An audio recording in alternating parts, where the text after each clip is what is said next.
What's up, War Rapport family? It's your boy C-Dub. Tonight, we grade Auburn football this past season, going grade by grades. Definitely want to hear for your thoughts on that. Also, we take a look at Auburn basketball as they begin to face off against Virginia Tech tonight.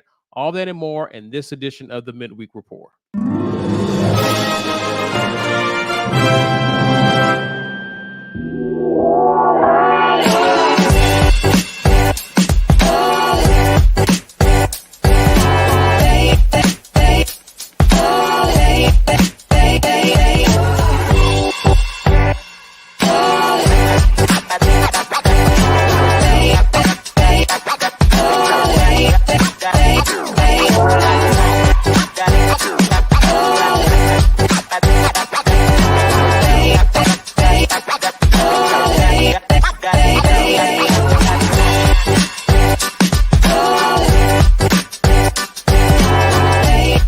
Happy Wednesday, everyone. Welcome to the latest Midweek Report, courtesy of AuburnSports.com. Do us a favor, y'all.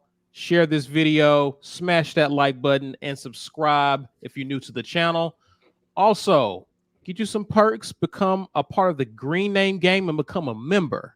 I can tell you how to do that and what you can expect.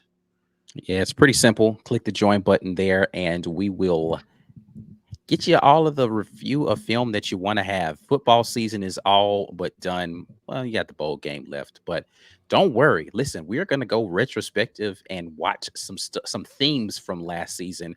As the portal season opens, we'll have stuff on people who are coming in from Auburn.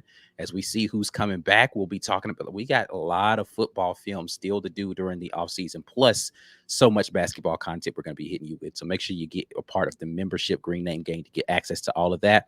If you are a member and you want to gift a membership, you can do that right now from the live chat, and somebody will get a free month of membership on you.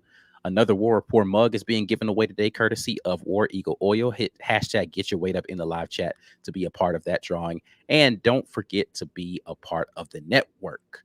The Auburn Express is our podcast, Uptempo Podcast, the College Loop, and Just a Sec Podcast, all a part of the War Rapport Podcast Network. You can lock in with any of them and get some great Auburn content as well. Gentlemen, here we are after much anticipation of waiting for the season over with. As I mentioned, we got one more game, a bowl game to prepare for, but the regular season has come to a close. Obviously, Auburn finishing at 6-6 fell short of our expectations, but just give us some of your thoughts on, before we get into the actual grades position by position, kind of give us a bit of your summary of what you saw this season. I'll start with you, B. I saw a rough first season. It was a rough first season for Hugh and company. We knew we had holes. We knew we had things to work on, but I guess how you feel about the season comes down to what were your expectations, number one, and how close were the results to your expectations. I think I, along with most of us, saw somewhere between 7 and 9, 9 being a ceiling, 7 being a floor, and looking at how the season played out. Not just how season played out for us and what we ended up doing, but how good or bad other teams were.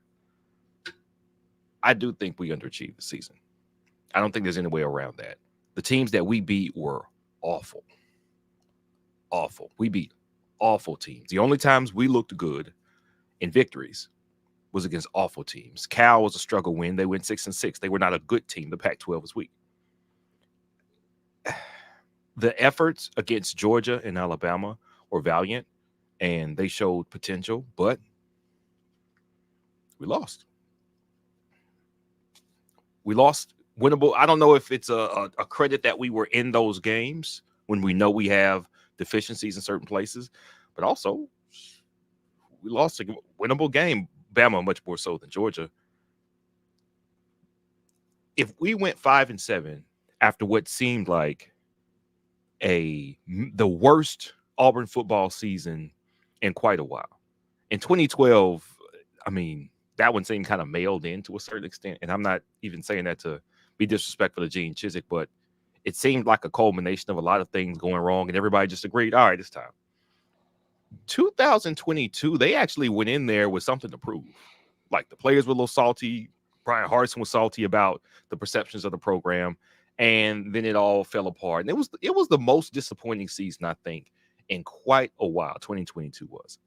This team was one game better, and they had a lot more going for it. They were better in so many more statistical categories. Most Auburn fans would have told you we were more talented at QB. And yet, the result, one more game. And I would grant you that we actually played one more game that was a winnable game, and that was Vanderbilt from the East instead of Missouri. If we had played Missouri from the East instead of Vanderbilt from the East this year, we would have been 5-7. Straight up. So I have trouble understanding how you go play pretty much as bad a year with so much more working for you.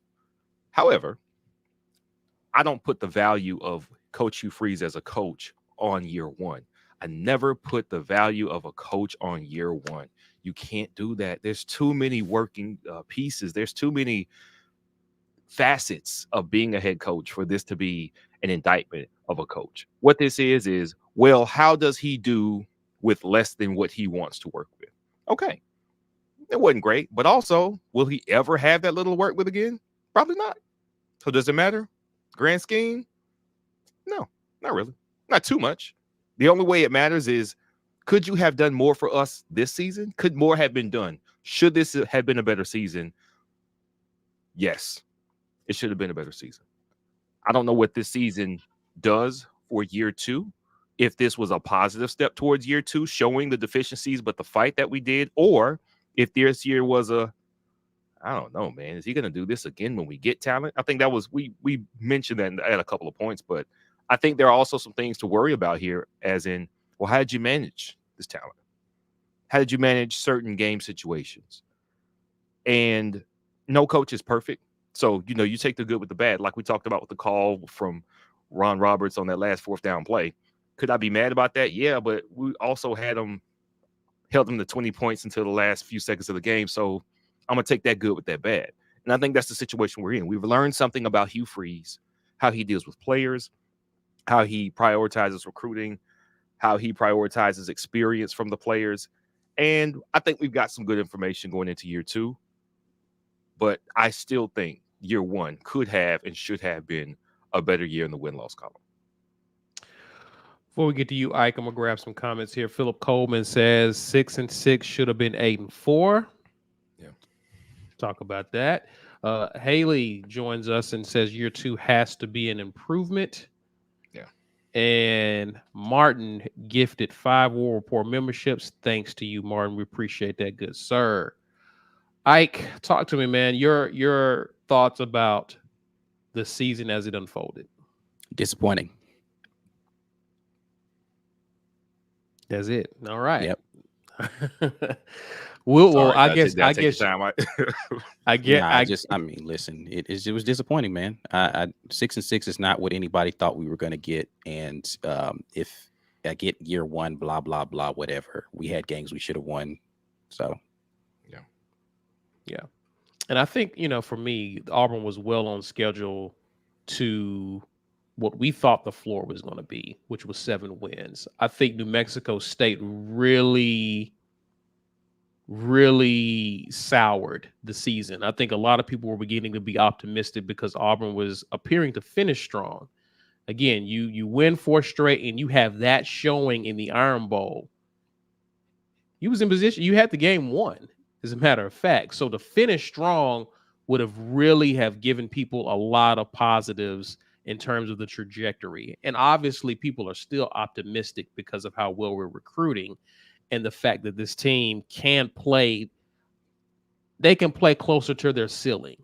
But I think what was so frustrating with this team throughout the season is that if they wasn't motivated for whatever reason, they played really close to their floor. And it showed in games like New Mexico State. It showed in other games as well throughout the season. It's just they just Cal was a good example of that. When we just were not focused, and obviously a lot of things were new early in the season, but when this team was dialed in, they could play with some of the best. Obviously, those were home games against Georgia and Bama. But again, there's a lot of teams that played Georgia and Bama at home and got blown out. So it was encouraging to see what this team is capable of. And you hope that this coaching staff, with an infusion of talent coming in through the transfer portal as well as this upcoming recruiting class, can elevate the talent level and continue to play at a high level more consistently. Let's talk grades, gentlemen. And I think we're going to start. Do we want to start with special teams first? Sure. How will we grade special teams this season? Ike, I think you'll be very pleased to see that as the season progressed, we were kicking the ball into the end zone on kickoffs. So our kickoff coverage didn't get exposed as much. And when teams did run it out towards the end of the season, we was covering pretty well. So that was a positive. The punting game was pretty good. Field goal kicks, listen, we got a field goal kicker. Keontae is out there Keontaeing on punt returns, right?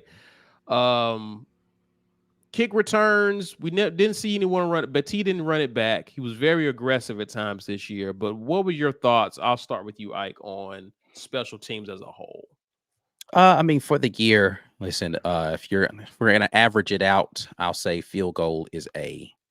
Kickoff is a B minus.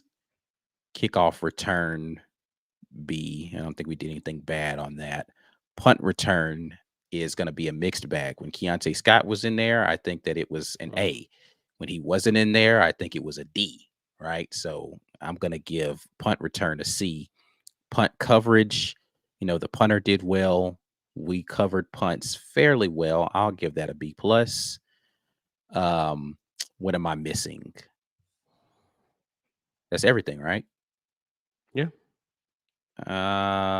See, a couple of B's, a B plus, a B. I give it a B overall. Okay. B will.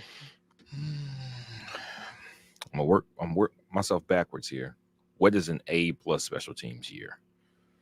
That means your field goal kickers kicking a bunch of 50 pluses. That means you're scoring points on kickoff returns, on punt returns. You're stopping people at the 10-yard line if they try to bring it out, or you're just kicking it away from them. They don't even get a shot. I think we were sound everywhere in punts as well. I don't know that we were excellent to that extent, so it's not an A plus. I still like did we did muff a couple punts. That's right. I forgot. I don't know how I could forget. I was about to say, what? You forgot? I try to block it out. We're worried about recruiting and basketball, football recruiting and basketball. That's the only thing. What season is it? Basketball season. That's what time it is. Got it. All right, but I'm gonna say B plus. Yeah, I was more kind to special teams. I gave him a B plus. I was leaning A minus, but we did have some egregious muffs this year. And I think when Keontae was not in back there receiving punts, a lot of times we called a lot of fair catches on those punts. We didn't even. Yeah, Coy Moore, I think, only attempted to return like 2 or 3 punts the whole season. Every other time it was a fair catch, and they either muffed it or Coy Moore caught all of them up until the one he didn't catch. So, yeah. Let's move towards. Let's talk defense, gentlemen. Let's start with the defensive line. The defensive line group. B. Will, what's your thoughts on the defensive line and how would you grade them? Defensive line. It was rough. Before McLeod came back, it was rough. We weren't really getting any pressure on anybody. It was rough. Marcus Harris still had a very good year. Jason Jones, I felt like he had a good year.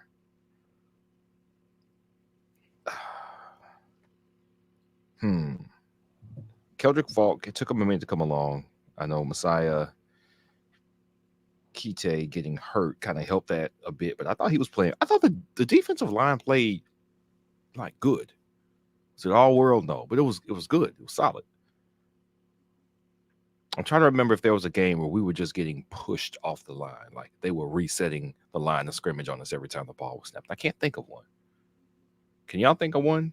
Because that would be a if every time we snap the ball we're getting moved back. But I'm trying to think if we ever got outplayed that way in any game. We know we had issues versus the passer, but I mean, not necessarily, not consistently throughout any game. Yeah. I know people feel like that happened against New Mexico State, but it didn't. Right.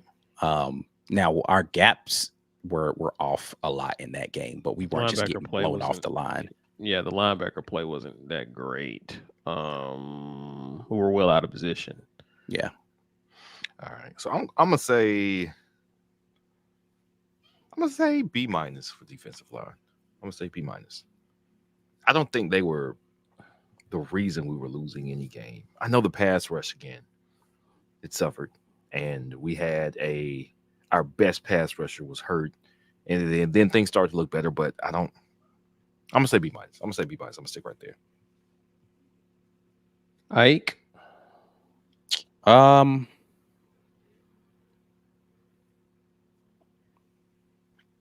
gonna say I feel like our defensive line.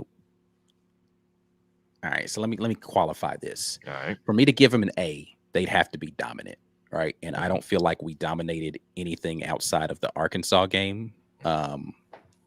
Dominated, right? I think that we played pretty well, average in most games on the defensive line, and we probably played poorly in 2 games. So all of that to me averages out to about a C+.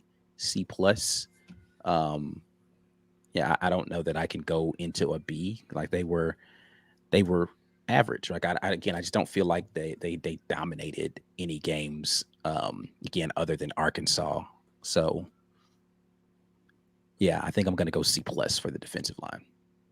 Yeah, I was at a C+ for the defensive line, and I think Marcus Harris is a big reason that it's a C+. They actually could have gone lower as a group. I think Kite getting injured did not help this group. I think we struggled at times when he went out. The silver lining there was that Keldrick Falk had an opportunity to get in and come on as the season went on, and he did do that. But I think Marcus Harris really had a strong year this year. But again, I think given who we lost the year prior up front, this was kind of a year where the production along that line kind of took a step back. And I think we blitzed a lot because we couldn't generate a push with our defensive line. And so I think when you consider that with the fact that a lot of guys outside of Harris didn't grade spectacular throughout the season, I think this is a C+ group. This is a C+ room this year. Again, I hope that they improve and take some steps forward, especially as we're beginning to upgrade that position group as well as other groups. But I'm gonna give them a C+ this year. So let's move to the next unit and let's talk linebacker. I'll start with you, B. Linebacker. We knew we were relatively thin at linebacker. Tolan left the team just before the season started, was primed to be part of the rotation. And Keys was hurt game 1. So I'm trying to figure out how much you factor in you don't have the guys you thought you would have. Like as of spring, as of fall. You go into fall camp, hey, we're gonna look like this. Oh, look, we're not. I don't know. We had some what I thought were valiant contributions from Larry Nixon, and Asante was a revelation. was a revelation. I really hope he comes back and contributes for us again. I'm going to say C for linebackers. Asante was awesome. Larry Nixon was a little slow. He was surprising for me. Yeah. I mean, he when he got to a guy, as far as I remember, he was a decent tackler, but foot speed was an issue, and we were kind of lost in coverage a little bit at times. So I'm thinking about what Asante could do well, what he was equipped to do well. Steiner was still, Steiner. Yeah, stay right there. Yeah.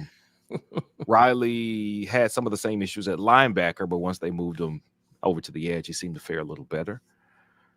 So I think they're figuring some things out, but I can't go past C overall for linebackers right there, man. Our run defense was much improved, by the way. Much improved against the run. Like, that's the area where I thought we were going to be bleeding because of a lack of experience and experience at this level there. But even though it didn't look pretty a lot, they mostly got the job done. Now, between the 20s, we were kind of, lunch meat. We didn't really keep anybody from moving the ball a lot unless they were a bad team. But when it came time, man, they held their own against the run. So I'm going to say C. I'm going to say C for linebackers. Ike, your thoughts, sir? The linebacker group for me was very up and down. They had some great moments. They had some bad moments. I think Cam Riley had some good games and he had some bad ones. I think Eugene Asante had some good plays and he had some bad ones. I loved what he brought to that room. He was not great coverage. Larry Nixon to me was up and down for most of the season as well. Wesley Steiner, God bless him, was consistently Wesley Steiner. Who else got burned in that room? Austin Keys probably was the best linebacker in that room, and he didn't play for the first half of that season. I think that rotation got significantly better once he got there. Yeah. And I'm counting Jalen McLeod in that room as well. Also, we're not doing Jack separately. We can. Okay. I was counting McLeod's a part of the defensive line, but I wasn't counting part of either of those. I was counting the Jack room as something completely silly. I guess we should have clarified that before we started doing. Oh, well, I would have said C plus like y'all for defensive line instead of B minus. I just I'm gonna go C minus on linebackers. I think they were good enough in some spots, but they were bad enough in others for to go a C minus for me on this one. Yeah, I'm gonna go C. What's so crazy about this is that I thought the linebacker room improved. Oh yeah, compared to the year prior. That's the wild part. So before, it sounds like we're down on the linebacker group. They actually played better as a unit and as a team, as a group this year. I was very surprised, Larry Nixon coming in, having a lot of tackles. I expected him to be someone who had that nose for the ball. And I think too often, once he got there, he made plays. But too often he wasn't around the ball. And I think with him coming in, I was surprised to see that he wasn't as instinctual as his stats indicated he could have been. Eugene Asante was refreshing to see this year. I think in run support, he plays downhill, one speed, but to Ike's point, he was lost a lot. And when we play passing teams, it's almost like I rarely ever heard his name at times. So that was a concern. Austin Keys, when he came back, I think you begin to see the linebacker as a unit begin to play better consistently. I think he was that glue in that room. And I think he was definitely a big pickup in the offseason.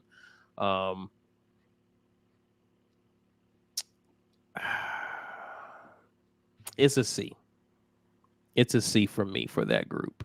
I think that's right in the middle. To Ike's point, they were up, then they were down, but they were much better this year. And so I'm hoping that we can see even more improved play coming from that position group over the next few years. Let's move over to let's talk about the jack linebacker position. Let's talk about that as a unit. There you had McLeod, obviously McAllister.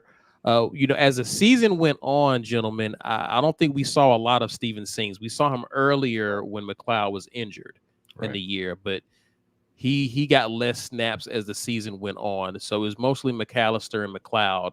I was actually pleased with McAllister as the season went on. Like he began to become a presence even in bringing pressure off the end, something that he wasn't really known for, had the reputation for. Thoughts, guys? I'll start with you, Ike. Yeah, I'm higher on McAllister than I think most fans are. Like, I don't think a lot of fans really thought he brought much to this team. I disagree. I think he was solid all season, and then he started to make plays later in the season. Yeah. McLeod being hurt early in the season, you could definitely tell the difference once he got in there. He's a little bit more versatile as far as being able to drop back, and he's definitely got more speed off of the edge. So he added a different kind of tenacity, intensity to that room.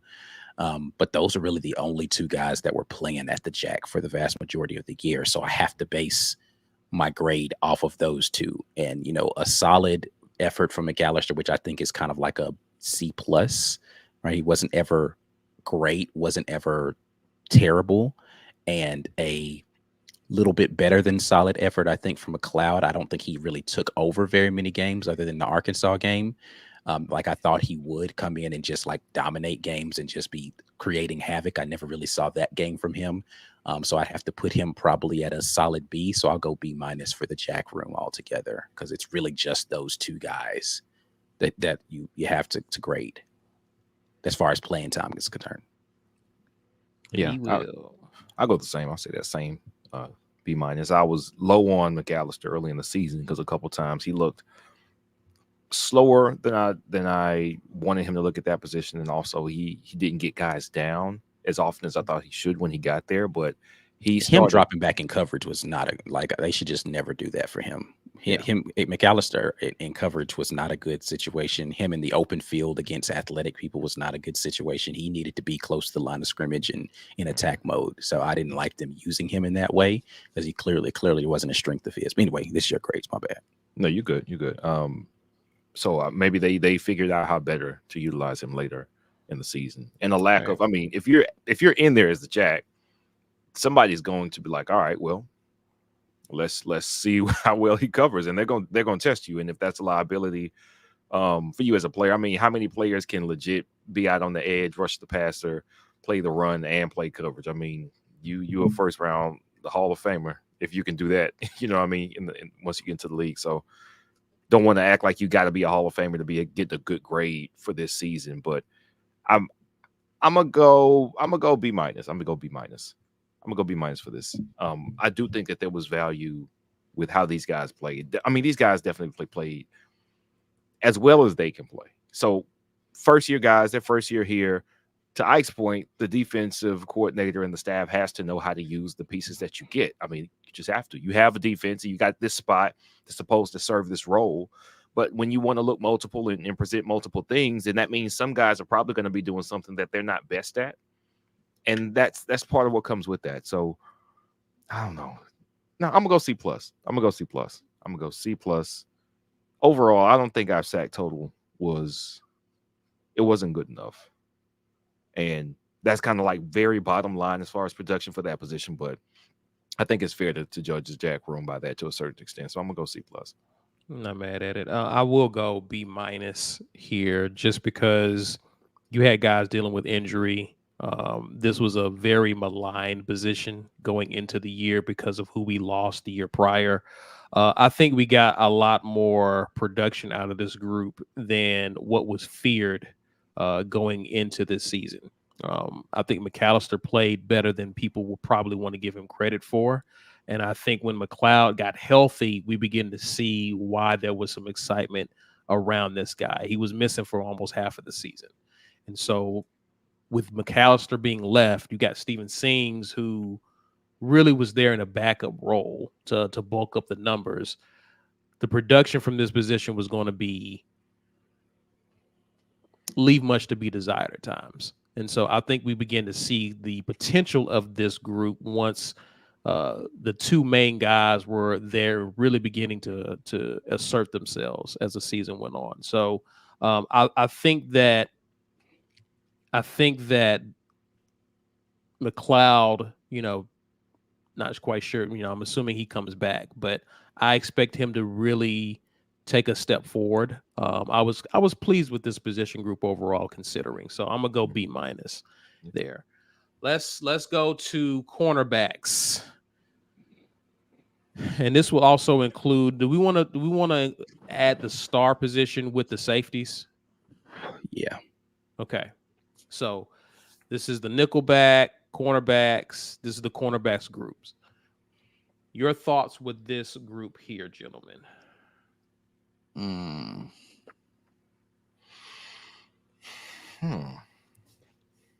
I mean, listen, DJ James for the vast majority of the season was really good in coverage, and he got better tackling as the season went along, because early in the season it was disastrous for that young man.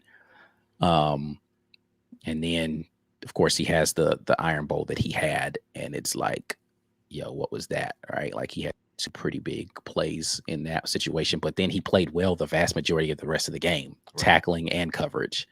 Right. The opposite side, you had K.N. Lee for the first part of the season, Nehemiah Pritchett late. And JD Rim at points during the season. All of those guys played admirably. I'm gonna go B for the cornerback room. B. I'm gonna go B-.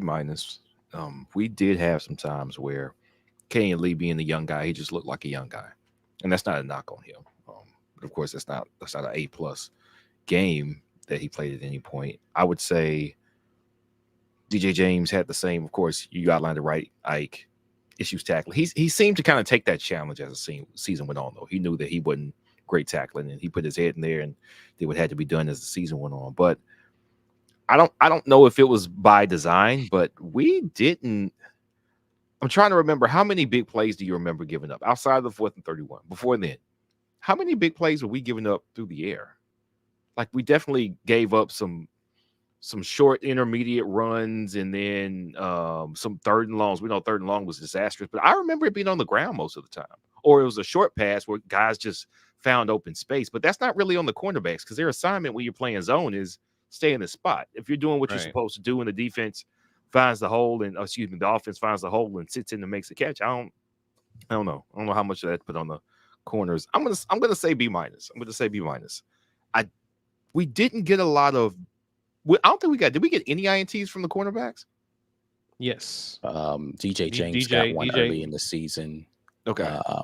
JD Rim got one during one game. Okay. Nehemiah Pritchett got that one versus Vandy. So yes. Okay. So we got a couple. I'm gonna say B-. We didn't. I don't think we ever lost games because the secondary was so bad. So yeah, I'm gonna say it's B-.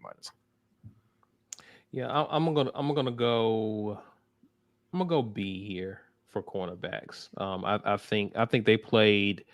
I think this was one of the stronger groups on this team, and it showed at times. Obviously, your best defender in that room had a good year. Again, all the things you guys mentioned about him in terms of DJ James. Tackling got better as the season went on. Yeah. Keontae Scott, when he was healthy, was definitely a presence. Nehemiah Pritchett played well at times. So I'm going to go B for that group. Safety. Let's talk safety, gentlemen. This is a rough one for me. Yeah. To me, this is the best group out there. When you add the star play from Keontae Scott and Nehemiah Pritchett, excuse me, not Nehemiah Pritchett, but Donovan Kaufman, and you talk about Jalen Simpson, who I think it was the best player overall out there. The only person that to me did not play well consistently out of this safety group is going to be Puckett.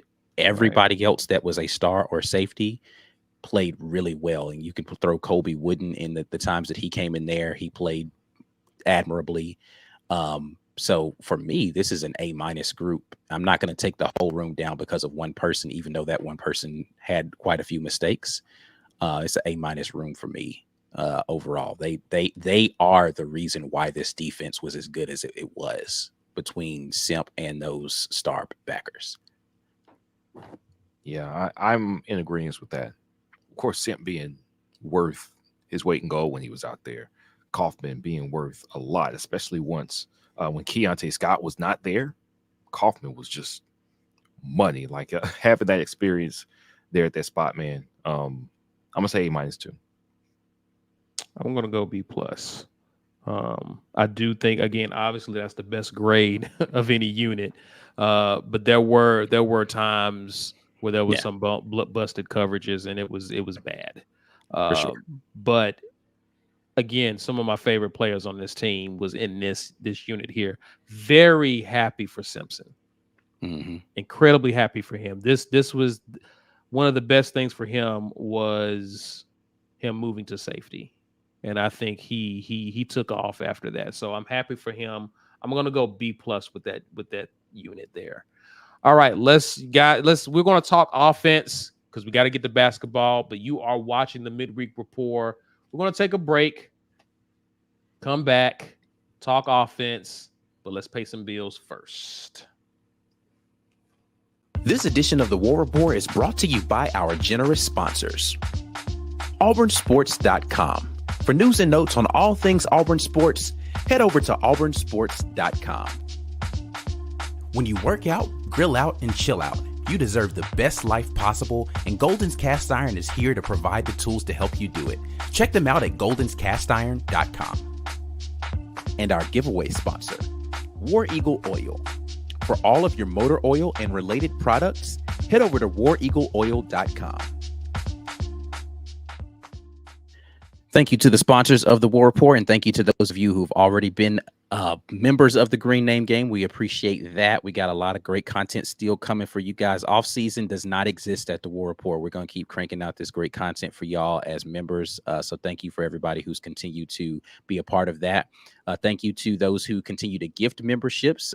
If you're doing that in the way that Martin has done already, then thank you so much. You can get someone a free month of War Report membership on you just by going ahead and doing that little giveaway.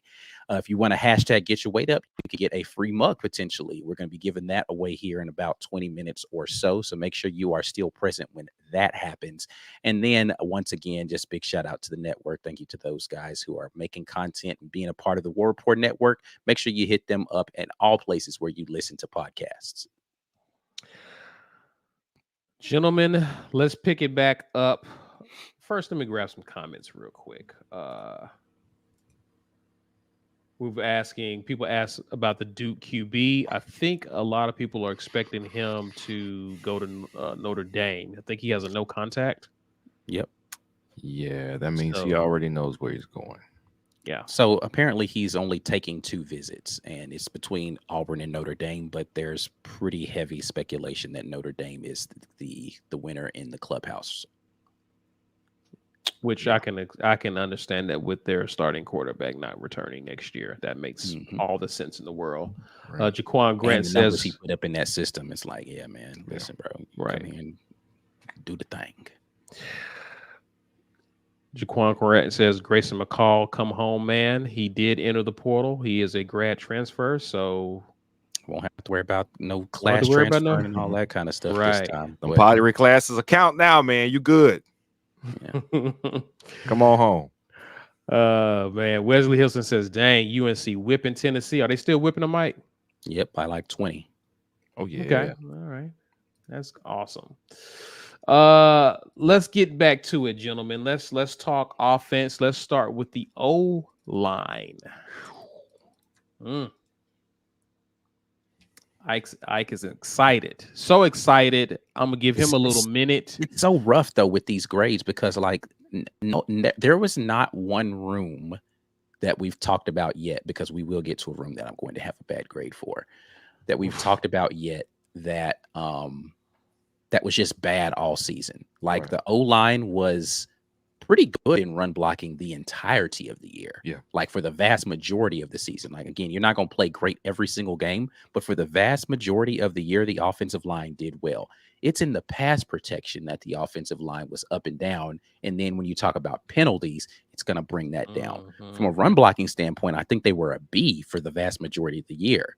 Yeah. But from a pass protection, when you talk about the tackles, they were bad. Between Dylan Wade and his holding and Xavier Miller with the turnstile, you don't have good pass blocking unit. I think that I was Jones surprised. was better than a lot of people thought that he was, but penalties was an issue for him. Connor Lew came in and played really well in backup duty for him as a true freshman. Gunnar Britton was up and down. I think he was good, not great. Cam Stutz, again, good, not great. So both of those guys would be like a C+ B- type of thing. But, Dylan Wade, if he didn't have the penalties, I think he'd be fine. But Xavier Miller and Jaden Muskrat was better, but like for whatever reason didn't stay out there very much. Miller was just not, from a pass blocking standpoint, was not good for the vast majority of the season. Yeah. And again, I don't want to grade the entire line based upon one guy, but you kind of work as a unit. And so I'm going to have to give him a C-, I think, in overall for the season, based upon, again, the match. I think they played well in the run blocking, poorly in pass blocking. I think it's a C- overall once you factor in the penalties and their inability to really stand up against competent pass rushes. And really they're teetering over into the D category because they were so bad with the penalties is really where I'm starting to like dip into out of the C category, but I'm going to go C-. Yeah, I'm going to go C- too. C- because I guess if I'm overreacting to how bad we looked at times last season and even the year before that, then you mean you could count on the run game? Like you could really count on being able to do it unless somebody put 8-9 guys in the box, and then you should be able to run the ball. Right. So, which is why, again, I think sometimes the offensive line to me is going to get a little bit of a I'm going to shoot them some bail because I don't think that they were put in really great situations sometimes. Right. So, yeah, I'm going to say C- because of that, because they were able to do something. We talked last season when things were really rough. You've got to have something that you do well enough to make a defense respected, and then that allows you to do something else. Unfortunately for the offensive line, the thing that they did well enough, it didn't seem like we were very intentional about it at first.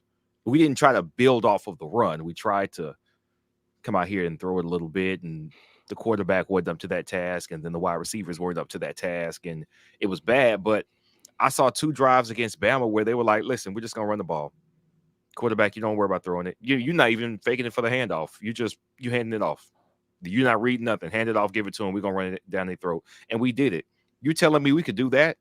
What I see then is missed opportunities on the coaching side to lean into what our strengths were, even based on what we saw in spring. Hugh Freeze remarked that, hey, we're really good running the ball and with tempo. Oh, really?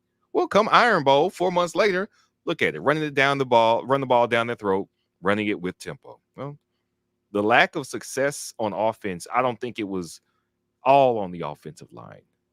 So I'm gonna give them a little reprieve there, and I'm gonna go C. I'm gonna go C, not C-. I'm gonna go C. They were equipped to do better than they did.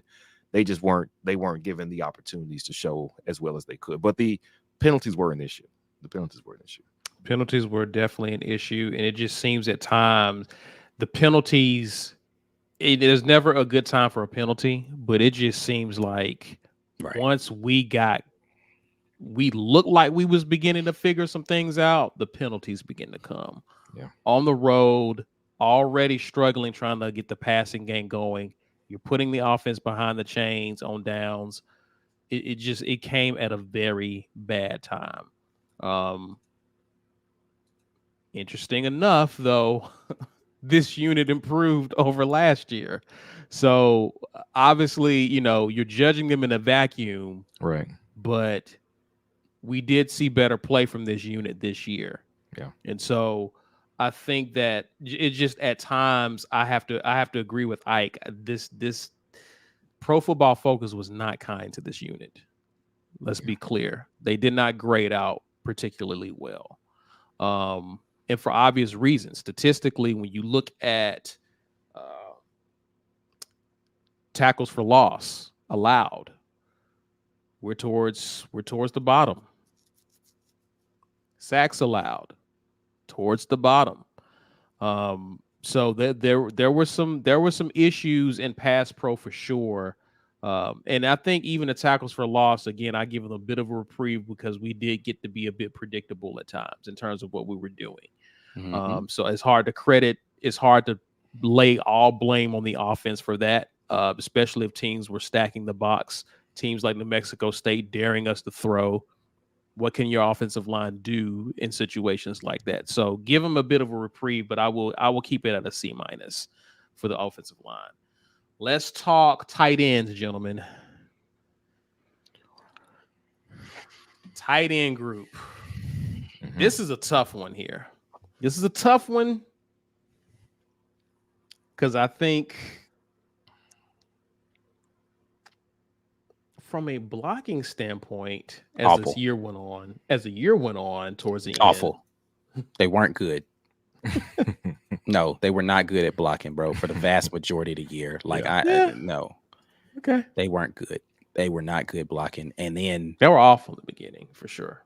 Fairweather, would have splash plays catching the ball, and then he'd have a bunch of drops. Right.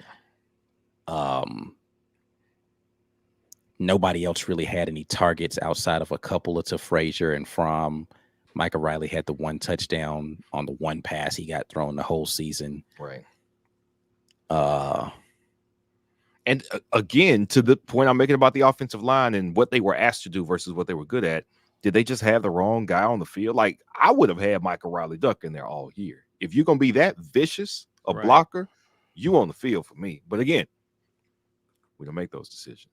But we're damn sure here to grade them and talk about it after the fact. My bad. No, I mean, listen, I hadn't really gotten to a grade yet. I can't. Out of the 12 games, the tight ends probably blocked well in 2 of them. Yeah. So that's not good. That's an F on the blocking. And then from a pass catching standpoint, you really only have an up and down effort from Fairweather on the opportunities that he got, Right. which gives you a C. Right. I'm gonna have to go a D on the tight end room, and that's Yeah. that's hard for me to say. Yeah. Because I think that that's one of the more talented rooms on the team, and they just and I'm not grading them on a curve. I'm not gonna say, well, they're most talented, so they underperformed expectations. I just don't think that they played particularly well for the majority of the season. Right. I mean, it's a D plus, but it ain't good, man. Like, they blocked so poorly, particularly on the edge, and They got DeMar They had a- Halston hurt. penalties that they had and drops that they had in that room. I just it wasn't good for the vast majority of the season. I'm sorry. And I like a lot of the guys in that room. But golly, man, they didn't play well. And it showed too often on film where they just weren't where they were supposed to be and weren't securing blocks how they should have. When they played well, they played really well, though, right? Like, it was phenomenal. It was like, why can't y'all do this every game? But when they played bad, it was awful. Yeah. Like, it was hard to watch awful. Yeah, I got to go D plus, bro. I'm going straight up D, man. Just if you're a tight end, if you don't get a bunch of targets, then I mean, like, first level is block, right? Like, that's traditionally that's what you do as a tight end. you can't be bad at blocking. Like, that's the first thing. Like, why are you even at this position if you're not blocking well? We had so many drops, and to be fair, the quarterback wasn't accurate a lot of times. He was throwing to the tight ends more so than the wide receivers. He was missing those guys early and often early in the season. And like, you remember the first drive of the Iron Bowl when he kind of like sort of flipped it at Luke Deal. It's like, did he know you were gonna flip it at him? Like, what do you like? Give him a chance, man. Then got what's his name from Ribs lit up. Was that the Texas A&M game? He missed him down the seam. I'm Trying glad to kill the tight ends. I'm glad Deal didn't catch that ball. He would have got lit up. Yeah, The linebacker was right there. I'm gonna go D as well. I'm gonna go D. I'm trying to, what constitutes an F for the tight end position? I'm trying to imagine that in my head. If Fairweather hadn't had the catches he had, they probably get down into that F category just because they were so bad blocking for so much of the year. Okay. Fairweather's ability to catch the ball and at times raises that for me overall. But again, like it's that's really just Fairweather blocking, Luke Deal blocking, and then a little bit of Fromm and Frazier in there blocking, right? Like, because Michael Riley didn't play enough for him to really change this grade a lot. Yeah. He played some, but not nearly enough to, you know, I like the effort and energy he brought, but he didn't play enough to really raise the grade. Right. But just Deal and Fairweather mostly because he played the most snaps, were just not good blockers this season. Right. No one ever mistook Fairweather for being a blocker, but what was surprising about him was that he dropped the amount of passes that was thrown his way. Now that was a shocker to me. Right. Yeah. Very catchable ones too, right? It wasn't like it was some crazy, oh my God, he had to contort. He was very Sammy Coates, where it was like, you gonna drop the easy ones and make the amazing kid? Like, what are we doing? Right. Yeah, I'm with you on that. I'm with you on D. I'll go D plus to be nice. Let's go running backs, gentlemen. Yeah. I'm going to say B plus for running backs. That's what I had. I don't know. Again, I'm really trying to parse this out from, were you utilized correctly, and how often were you utilized correctly? And I think that's a part of why guys didn't run for, Jarquez didn't get 1,200, Damari didn't get 800. He was also injured. Why they stopped going to Petit later, I'm not sure exactly why, but A plus season is, you got a guy go for over 1,000, you got a guy go for close to 1,000, you got a guy go for 500 because everybody was just eating. Now that takes something away from your pass offense if you want to be a balanced team, but we weren't equipped to be a balanced team, and we weren't a balanced team. So, I mean, we had games with 15 pass attempts, 14 pass attempts, 16 pass attempts. So if you're doing that, you should be breaking off 250, 300, 350 yards a game on the ground. And we weren't for most of the season. So I think that's, again, a little bit of coaching, but I'm going to say B plus. I'm going to say B plus for the running backs this year.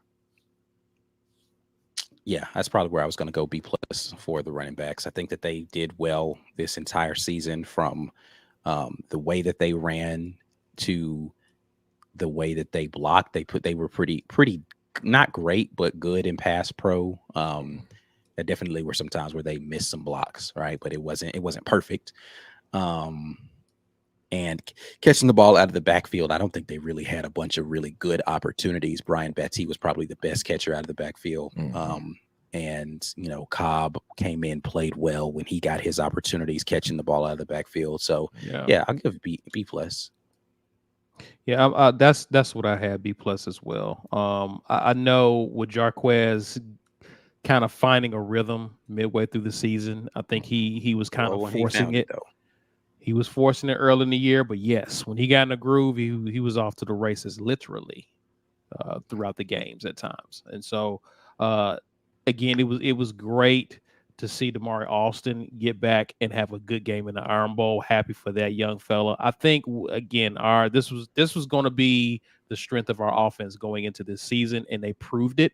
With their depth, they were able to survive Jarquez being out one game, Damari being injured, the depth began to really show at times, and this was one of our strongest units.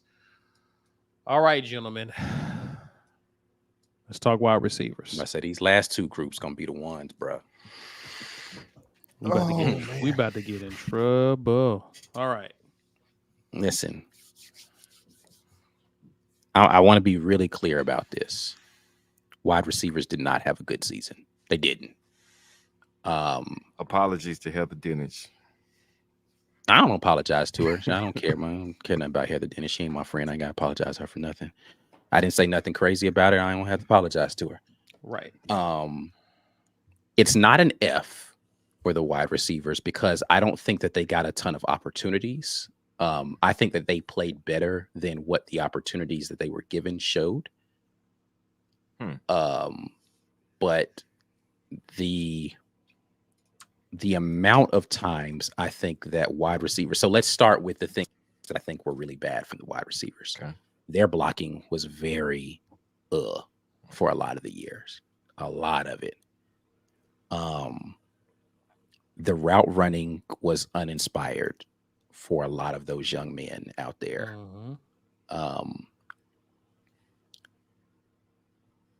And then the amount of drops that they had in scenarios where it was like the offensive line. It wasn't that they had drops. It was when the drops happened. Right. Like the Shane Hooks drop versus Texas A&M, where Robbie throws him the jump ball and it just bounces off of his arm. The couple of third downs where we had stuff where, they tried to back shoulder something to Hooks or Mardner or Malcolm Johnson or Amari, where we just weren't able to do that. The deep one that Robbie had to VAR. The times that they chose to have their worst moments were probably some of the most inopportune times to have a bad moment. The drop that VAR had in the iron, but like he played well this entire game. Right. We need a touchdown at the end of the game to pretty much salt the game away, and he drops the ball. Got a big third down seam shot to. Well, that's fair weather I'm about to bring up, so let me not go into that. But it's just, like the Amari Kelly drop, that was in the Vandy game, like that's a touchdown if you catch that. Right. VAR had 2 or 3 drops in that game, right? Like. It's the times in which they did it where it was just like, yo, what was that, bro? Like, and so again, it's not an F for me because I think that they were open a lot more than people want to give them credit for. So they weren't as, I think, maybe if I get some all 22 film, I probably will do a whole situation on showing where wide receivers were wide open. This whole myth that our receivers don't get separation, and that's why the pass game, that's not real. It's not real, and that's not even a real thing for most teams where you have quote unquote separation happening all the time. You just have guys making plays, and we didn't have guys that were making plays in those tough contested situations a lot, but that's not all on the receiver. This one's tough for me. I'm going to have to go D, though. I'm going to have to go D on the wide receiver room, just because, again, I can't think of a game from the wide receiver perspective where I feel like they had it like, oh, man, they had a great game this game. Right. It was all just kind of average and then, So that's a D for me. Yeah, save a little time. What Ike said. I feel his frustration wholeheartedly. Yeah, D. I actually had a D for them too. When you look at Malcolm Johnson Jr., Jair Shorter, Amari Kelly, Caleb Burton, Javarius Johnson, Shane Hooks, Camden Brown. Did I say Nick Martiner? No. At the end of the season, the receivers you saw out there were Javarius Johnson, Jay Fair, Javarius Johnson, Jay Fair, Caleb Burton, and Fairweather. Yeah. Malcolm pretty much it. Johnson. Yeah, Malcolm was At out time. there a little bit, blocking, but not really. He had a couple of throws to him, but yeah, it was really those four guys. It was really Jay those Fair, VAR, and a Caleb, tight and end. Malcolm, and yeah. You have a tight end getting your jump balls, and you had several receivers who were the guys that you would have thought would have been that. That tells me the lack of confidence in those guys. Mm-hmm. Some other issues with those guys as well. Like this was just not a good year for them. So I agree, Ike. QB.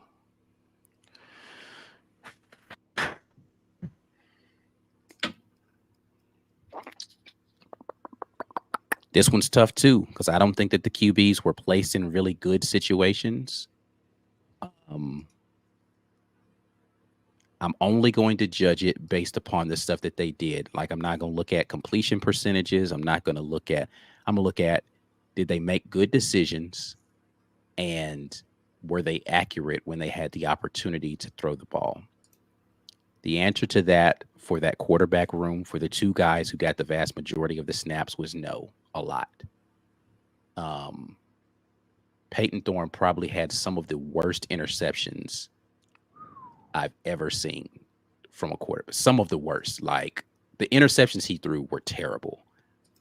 The times he missed wide open receivers was awful. But then he'd come back and he'd throw stuff, and you're like, well, where was this dude? Right? Like, every throw he pretty much made in the fourth quarter of the Iron Bowl, absent of that last quasi drive that we had after we gave up the lead, was, I was just like, why can't you do this? What is that? He played a great second half to that game. I have to go a D for the quarterbacks as well, man. I can't give you a good grade. Like, running the ball, I think that they did well. I think both of them did admirably as runners, but throwing the ball, like the couple interceptions that Robbie had were not good interceptions. The one in Vandy, like, that was just, Yeah. When Robbie did that? have a chance to get in there, the one he threw in the double coverage, I forgot what Yeah. game that was. Just not a good interception. was it Mississippi State? Might have been. I don't remember, because Thorne had one in that game as well, throwing in the double coverage. It was not good from the quarterback standpoint for the vast majority of the season. And again, I think that neither quarterback was really set up for success this entire year. The times that Robbie came in the game, they were throwing stuff that was just way too obvious. And it's like, why are you bringing him in the game to do this? I don't even count. You're basically telegraphing it. Right. And then Thorne, you're pretty much trying to turn him into a runner too much, I think. It's a D, man. It's a D. I don't want. We got other stuff we got to get to. It's a D. D+ for me. B will. It's a D. I'm sure we'll have time to dig into options at quarterback in the offseason, stuff like that, where we can get into more reasoning. Why? Because we're not going to lose every quarterback that hit the field for us this year. Somebody's going to stay, and we'll get into that at that time, what they did and what they look like this year. But I'm going to say D as well. All right, gentlemen, let's get to it. We do need to talk some basketball, but I do want to grab some of your super chats. Bubba and the old man, Auburn Sports Talk. Appreciate you being here with us in the super chat. O-line, C+, B+, run blocking, tight end, C+, wide receiver, D+, running back, B+, QB, D+. Kind of close to what we got. Appreciate you, big dog. Also comes back and says... Michael Riley Duck. Michael has the mentality, but his leverage was bad. I have to watch more. Yeah. Colby Morris says, while we're at it, can we just admit that Austin is better than Hunter? Both great, though. I started this for one reason. Here we were a year and something ago, and everybody was like, I'm just saying Jarquez Hunter better than Tank. Man, it looks a lot different when you RB2. That's all it is. They're different styles of running. And that's the same thing I'm going to say about Tank and Hunter is what I'm going to say about Hunter and Damari. They're different style of running backs. If you're talking about speed and explosion, it's Jarquez Hunter all day. If you're talking about lateral quickness, it's going to be Damari. Both of them run strong behind their path. Like, it's just different, bro. Like, you can't really compare. In my opinion, well, I can't compare. You can compare all you want to. You are allowed to do whatever you want to do. They're different running backs. Yeah. All right, guys, we're giving away a mug courtesy of War Eagle Oil. Ike, take it away, good sir. All right, somebody got to win this here mug courtesy of War Eagle Oil. Who shall it be? Today's winner is Stephen Allen. Stephen Allen, I just saw you comment not too long ago. Stephen, while we're waiting on you to say you are here, portion of today's show is brought to you by HelloFresh. That is not the correct code. Hold on just a second. It needs to be this one because that's what we're doing this month. HelloFresh to get you farm-fresh, pre-portioned ingredients and seasonal recipes delivered right to your doorstep. Skip through the grocery store and count on HelloFresh to make some home cooking easy, fun, and affordable. That's why HelloFresh is America's #1 meal kit. Just like always, HelloFresh ingredients travel from the farm to your door so you know they're fresh and everything arrives pre-portioned so you can get right to cooking quickly. In case you missed it, HelloFresh is so much more than delicious dinners. HelloFresh can take the hassle out of every mealtime occasion with easy breakfasts, quick lunches, and snacks, all delivered along with your weekly box. Go to HelloFresh.com/rapport free and use code rapport free for breakfast for life. That's right, one breakfast item per box while the subscription is active if you use code rapport free at HelloFresh.com/rapport free. Again, HelloFresh, America's #1 online meal kit. All right. Stephen Allen is here. Email us, sir, business@thewarreport. Give us your physical address, and we will be sending you that mug. Congratulations, good sir. Basketball. It's basketball season. Do we want to do coaching at all? Or because I don't know if we want to get into that at all. We probably need a whole other show to talk about coaching. We'll come back Sunday and talk coaching, y'all. Yeah, let's wait on that.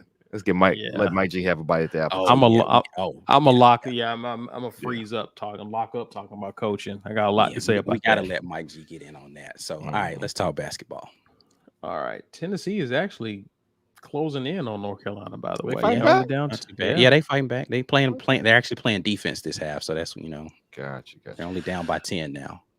Auburn is about to face off against Vatech, known as a pretty good shooting team. What do we expect, Ike? How you feel about this game? I mean, I know you haven't seen much of Vatech, but yeah, I haven't watched. How you enough feel of about Vatech. Auburn? Listen, Auburn's just got to play 2 good halves of basketball, which they have not done yet this season, and they can beat anybody. But the silly turnovers with a team that shoots the ball well, that is, I think, actually plays more into Auburn's favor. The teams that are more downhill are the teams that we're going to struggle more against because, we talked about this a little bit before we got on. See, the straight line drives where guys are trying to come over and block is where you end up getting a lot of the backside rebounds that we're giving up. Teams that are going to shoot a bunch, Auburn actually defends well on the perimeter because of the way that we switch out a lot. As long as they're not giving up the second shot threes, then they should be pretty good for the vast majority of this game. Vatech, I'm looking at how much they score per game. It's upwards of 76, 77 points per game, which means that they're going to want to get a lot. They're going to want to go up and down, and that actually favors the pace that Bruce Pearl wants to do. So it's going to be interesting to see how they face against the pressure that Auburn's going to put on them. But if Auburn closes out possessions with whether it's a live ball turnover or securing a board, then Auburn can beat anybody. It is going to be whether or not they are playing well on the offensive end, not giving away a bunch of silly turnovers, and playing the kind of defense that they know how to play. So we'll see. But I don't know. I don't know what to think about this game because I just haven't watched Virginia Tech play. Gotcha. Stephen Allen asked, what's the email address exactly? Here you go, buddy. Email us business@thewarreport.com.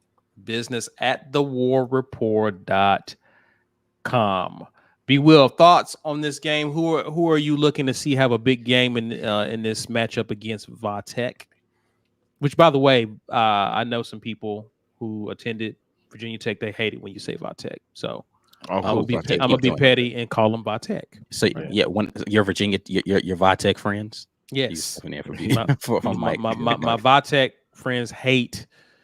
My Yeah. cousin actually went to Virginia Tech. He was Okay. in the band there. Hokey band. Yeah. B. Will, who are you looking forward to seeing having a good game tonight?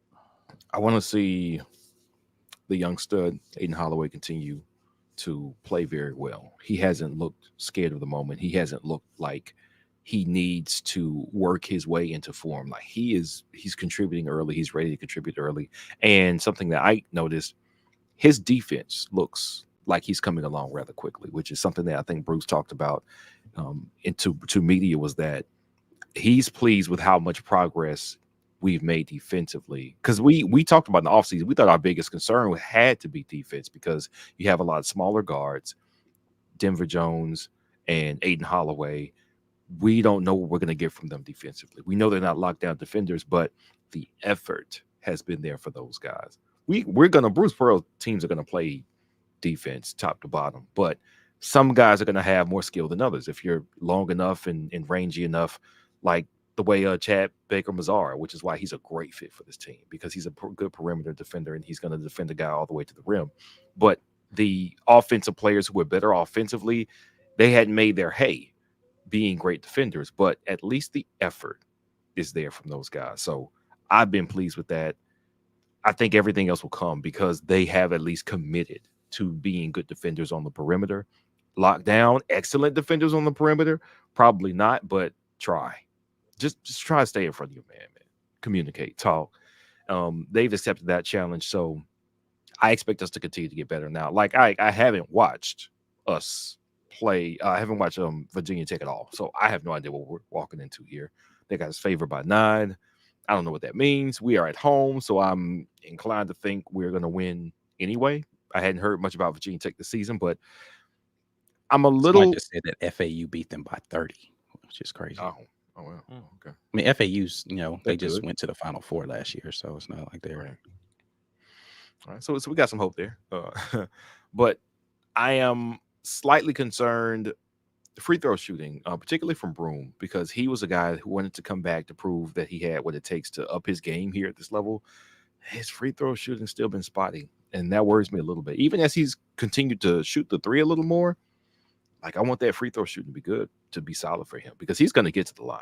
He's too talented down low to not get the ball. He's going to get looks in his college basketball, so he's going to get whistles whether he earns them or not. That's not a knock against him. That's a knock against college refs. College refs are awful. He probably should go to the line more, honestly. He gets fouled a lot, but yeah. I want to see him hit those free throws because he's going to get those opportunities. Everything else is working about as I expected. I did expect to see a more intense Jay Will this season. Hadn't really seen that. I don't know if it's because he's coming back his minutes or what, but maybe if I'm hoping to see something I hadn't seen yet, it's Jay Will being intentional and decisive when he gets the ball on offense. That's something I really, really, really want to see. Yeah, I want to see Denver Jones catch fire one game. That's really, I know, and I talked about it too. The way this team is using him isn't how he has played his game at his previous stop. I just want him to, I really would like for him to turn loose and just ball, but we shall surely see. But we're going to get out of here because the game is about to tip off in a little bit. Ike, tell the folks what they need to be doing, sir. You need to become members of the War Report so we can get you this great War Report content. We got a lot of content we're going to be hitting you guys with during the off season. Trust me, I'm going to be doing a lot of stuff about these transfers that we're going to get in and guys that decide to stay. We're going to look at film on a lot of different players. So if you are not a member, you're going to miss a lot of great film review content, not to mention all the basketball content we're going to be kicking out there. If you are a member and you want to gift a membership, you can do that right now in the live chat. So go ahead and do that. Again, lock in with the guys at the network. You see them there, Auburn Express, College Loop. We are at the Uptempo Podcast and then Just a Sec Pod are all part of our situation. You didn't win something today, head to thewarreport.com and you can shop our merch store.